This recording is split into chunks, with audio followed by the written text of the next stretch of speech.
The sun had barely risen over the jagged hills when the royal council received the news. A slave, a boy from the eastern provinces, bore an uncanny resemblance to their king.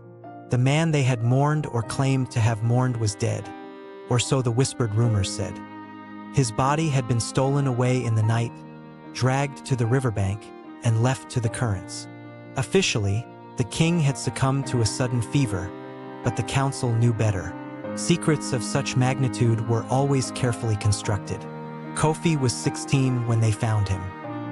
He worked in the markets of Anyukuru, carrying baskets of yams from sunup to sundown, his dark skin glistening with sweat, his eyes sharp and wary.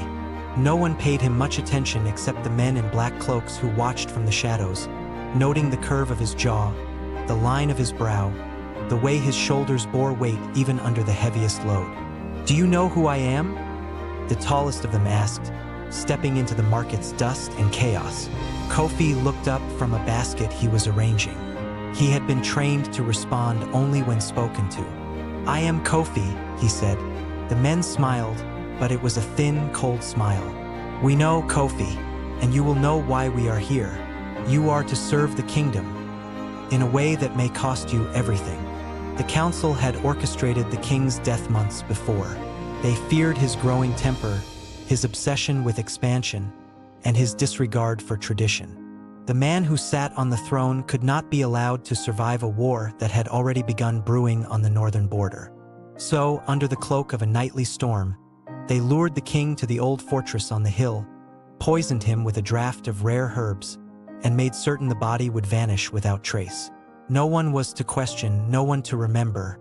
Kofi had been chosen not because he was brave or strong, but because he looked like the king. When the council brought him before the mirrors in the royal palace, showing him the king's armor, robes, and insignia, Kofi realized the gravity of what was demanded.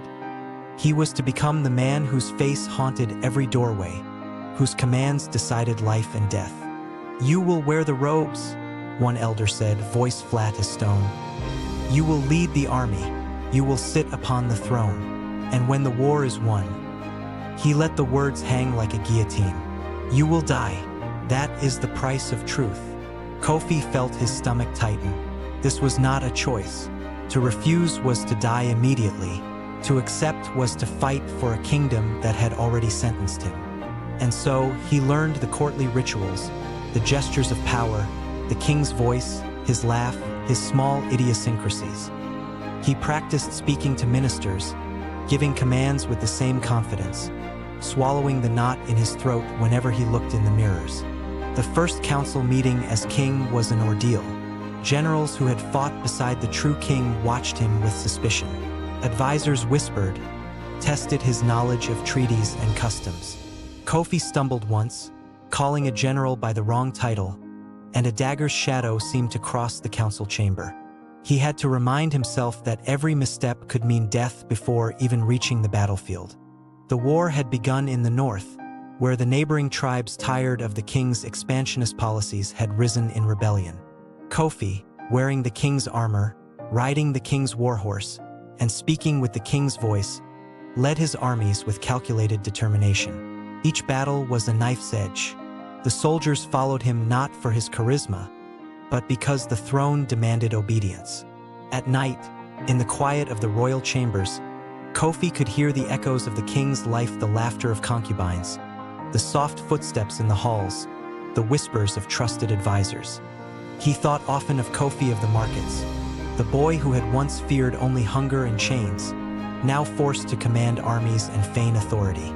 The weight of the throne pressed down on him, and each day, he felt the shadows of death stretch longer across his life. Months passed and victories came.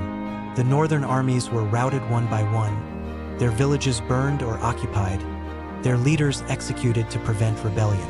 Kofi became a figure of legend, the king who could not fail, whose strategies were infallible. But with each success, the shadow of the council's promise loomed. His death was inevitable. They celebrated his victories in the great hall, while Kofi smiled with hollow lips, knowing that every cheer was for a life meant to end. The council, meanwhile, grew greedy. They saw in Kofi not a puppet, but a weapon. Their whispers in the corridors became dangerous games of intrigue, as they argued over who would claim credit for the war's outcome. Some suggested using Kofi's eventual death as an opportunity to expand their own influence, while others feared the secret might leak, unraveling years of careful manipulation. Kofi found solace in the king's personal study, the only place where he could breathe. Their maps covered the walls, showing every village, river, and road. Journals detailed past campaigns, alliances, and betrayals. Kofi studied them tirelessly, learning the subtleties of leadership the king had relied upon instinctively. Every decision he made was calculated not only to win the war but to survive long enough to question whether the throne itself could ever be his or if it was a gilded cage with no escape. The king's concubines whispered rumors of his death, some suspecting poison, others the council's hand. One night, a trusted servant told Kofi that the king had attempted to flee once before, only to be captured and silenced. The truth crystallized. The council would kill him without hesitation. Survival, therefore, became a matter of cunning as much as skill. The final battle loomed. Kofi's armies faced the northern coalition at the plains of Ebechi, a wide valley where rivers carved the earth into a maze of trenches and low hills. The northern commanders had united in desperation, their banners bright against the green grass, their war cries echoing across the valley. Kofi rode to the front, the royal banner waving behind him, knowing that every life beneath his command trusted him to lead. Yet the council waited at home, ready to betray him the moment he returned victorious. The battle was brutal. Soldiers fell in clouds of dust and blood. Arrows darkened the sky, and the clash of steel rang across the valley.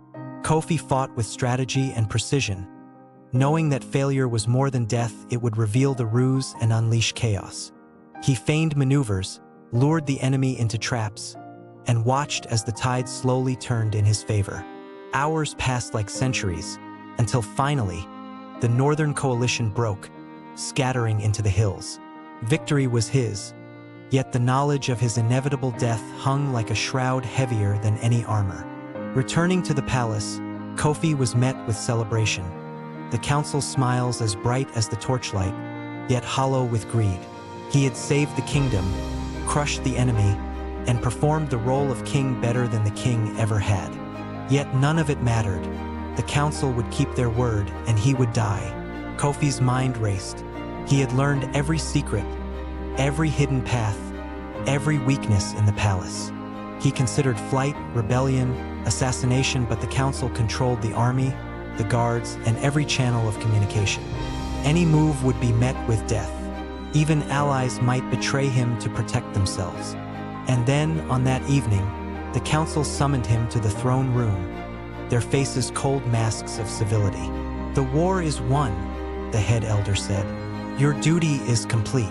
Kofi's stomach tightened. He nodded as he had been taught. Every inch of the room spoke of power, tradition, and inevitability. "You will dine with us tonight," another elder said. "It is the custom to honor the king before he departs to join his ancestors." Kofi played the part flawlessly. They toasted his victories, praised his courage, and spoke of the new era he had ushered in. He smiled, ate, and drank, each sip a bitter reminder of the trap. As night deepened, he excused himself, claiming weariness, and returned to his chambers. He had one final act.